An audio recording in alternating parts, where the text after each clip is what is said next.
Hello friends, welcome to civil service paradise. जैसा कि आप लोग जानते हैं कि यूपीपीसीएस आरओ 2023 का जो री एग्ज़ाम होना है वो कब होना है, 27 जुलाई को होना है। तो अगर हम काउंट करें अभी से अप्रॉक्सीमेट लगभग 100 दिन मान के चलिए आपके पास है तैयारी करने के लिए। और ये जो टाइम है वो आपके पास सफिशेंट है कि आप आरओ 2023 की तैयारी करके इसे बड़े आसानी से निकाल सकते हैं। लेकिन ये तभी निकाल पाएंगे आप लोग जब एक प्लान को फॉलो करेंगे। जैसा कि लास्ट ईयर जब पेपर हुआ 11 फरवरी को, और पेपर का ट्रेंड अगर एनालिसिस करें हम, तो वन लाइनर रट के या फिर लूसेंट पढ़ के सिर्फ पहले पेपर निकल जाता था, वो अब नहीं निकलेगा। तो आपको एक प्लान तो फॉलो करना पड़ेगा जिसमें बेसिक बुक्स, एडवांस्ड बुक भी आपको पढ़नी पड़ेंगी और अपने सारे कॉन्सेप्ट क्लियर करने पड़ेंगे। अब हम देख लेते हैं कि आरओ का सिलेबस क्या है और उसके बाद में हर एक सब्जेक्ट में आपको कैसे तैयारी करनी है और कहाँ से आप सोर्स लेंगे, किस बुक से आप पढ़ेंगे, ये सब कुछ बताऊंगी। तो हम देखते हैं कि आरओ का जो सिलेबस है वो एक तो जीएस है। जीएस में टोटल कितने हैं, आप जानते ही होंगे कि जीएस में जो है वो 140 क्वेश्चन आते हैं आपके, और हिंदी में कितने, 60 क्वेश्चंस। पहले ये दोनों पेपर क्या थे, अलग अलग होते थे, आपको बीच में 3 घंटे का टाइम मिल जाता था।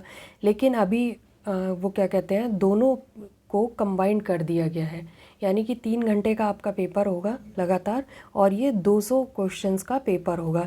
जीएस और हिंदी दोनों ही एक ही पेपर में आएंगे। चलिए देखते हैं कि अब सिलेबस क्या है। सिलेबस की बात करें हम तो जीएस में देख लेते हैं।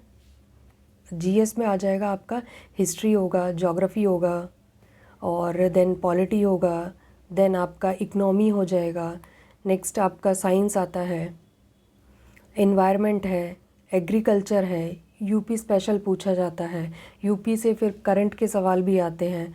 नेक्स्ट आपका करंट है। और अगर हिंदी की बात करें हम तो हिंदी में आपके पास टोटल 6 टॉपिक हैं। 6 टॉपिक 60 मार्क्स, मतलब हर टॉपिक से आपके पास 10 क्वेश्चंस आने वाले हैं। अब वो 6 टॉपिक क्या क्या है, एक तो विलोम शब्द हो जाएंगे, वाक्य एवं वर्तनी शुद्धि होगी, अनेक शब्दों के लिए एक शब्द होंगे, तत्सम तथा तद्भव शब्द होंगे, विशेषण विशेष्य होगा और पर्यायवाची होगा। और इसके अलावा जो आता है वो आपका है मैथ्स और रीजनिंग। अगर हम 2023 के पेपर की बात करें तो 2023 के पेपर को ही अगर एनालाइज करें तो हम देखते हैं कि हिस्ट्री में आप लोग जानते ही हैं कि 3 पार्ट में हिस्ट्री डिवाइड है। कौन कौन सी आ जाएगी आपकी, एंशियंट,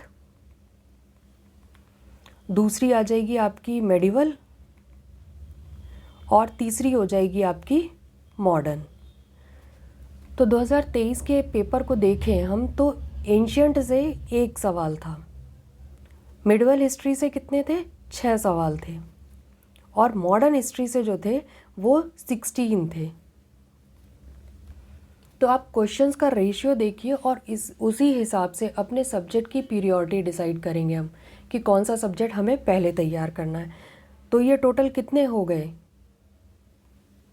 6 और 6, वो 6 और 16 आपके 22, और +1 23, टोटल हिस्ट्री से आ गए आपके 23 क्वेश्चंस। अब हम बात करते हैं ज्योग्राफी की। तो ज्योग्राफी में देखें, ज्योग्राफी भी आपकी 3 पार्ट में डिवाइड है। कौन कौन सी हो जाएगी, एक तो इंडियन ज्योग्राफी होगी, दूसरी आपकी फिजिकल ज्योग्राफी होती है, और तीसरी जो आती है जिसको हम कहते हैं वर्ल्ड ज्योग्राफी। वर्ल्ड ज्योग्राफी में बेसिकली क्या पढ़ते हैं हम, कॉन्टिनेंट वगैरह पढ़ते हैं और उनके बारे में जानते हैं, कौन सी पहाड़ियाँ किस कॉन्टिनेंट में हैं, नदियाँ किस कॉन्टिनेंट में बह रही हैं, ये सारी चीज़ें हम वर्ल्ड ज्योग्राफी में पढ़ते हैं। तो अगर हम बात करें 2023 के पेपर की, तो ज्योग्राफी है, इससे टोटल क्वेश्चंस जो आए थे वो आपके आए थे 22 क्वेश्चंस। नेक्स्ट हम देखते हैं कि पॉलिटी। पॉलिटी से टोटल आपके आए थे 9 क्वेश्चंस। पॉलिटी से कितने थे, टोटल जो थे वो 9 क्वेश्चंस थे। अब आ जाते हैं इकनॉमी।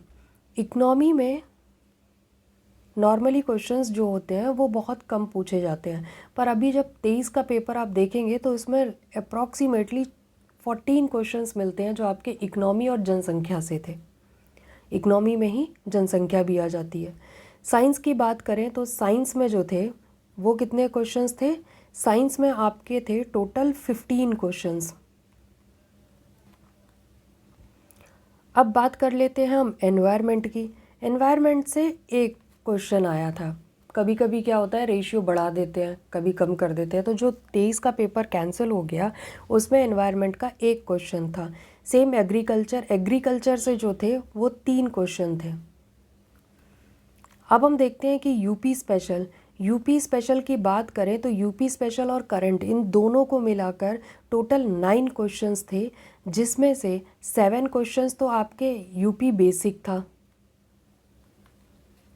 और 2 क्वेश्चंस जो थे वो आपके यूपी करंट के थे।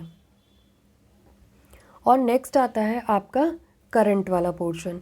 करंट वाले पोर्शन से टोटल 18 क्वेश्चंस आए थे। ठीक है, अब आप लोग कहेंगे कि यहाँ पे मैंने लूसेंट क्यों रखी है? लूसेंट तो आपके सिलेबस में नहीं है, पर लूसेंट इसलिए यहाँ पे रखी हुई है कि इसको पढ़ना बहुत इम्पॉर्टेंट है। जैसे कि आप जानते हैं कि सामान्य ज्ञान या फिर कुछ सवाल ऐसे ही थे जो यूं ही पूछ लिए थे। ये सारे क्वेश्चंस जो हैं वो आपके लूसेंट से कवर हो जाते हैं। और ये जो अप्रॉक्सीमेटली सामान्य ज्ञान की बात कर लें तो ये टोटल जो थे वो 12 क्वेश्चंस थे आपके।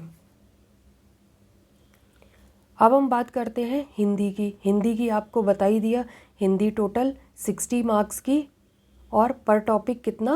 10 मार्क्स या फिर 10 क्वेश्चंस आ जाते हैं आपके।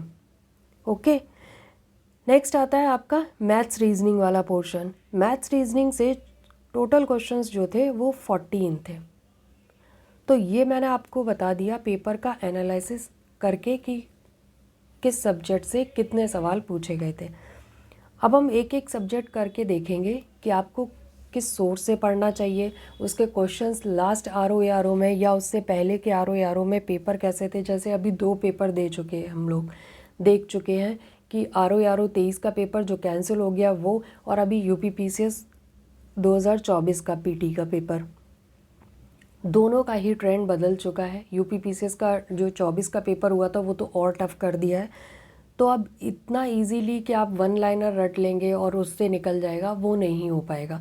आपको अपने कॉन्सेप्ट हर हाल में क्लियर करने पड़ेंगे। तो उसके लिए क्या होना चाहिए, आपके पास बेस्ट सोर्स होना चाहिए कि आप किस बुक से पढ़ेंगे, कैसे तैयारी करेंगे और उस बुक को पढ़ने का एक्चुअली तरीका क्या होगा।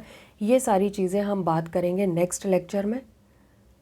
चलिए, थैंक यू, और प्लीज़ लाइक और सब्सक्राइब ज़रूर करिएगा ताकि मैं आपको आगे भी बताती रहूँ ऐसे ही।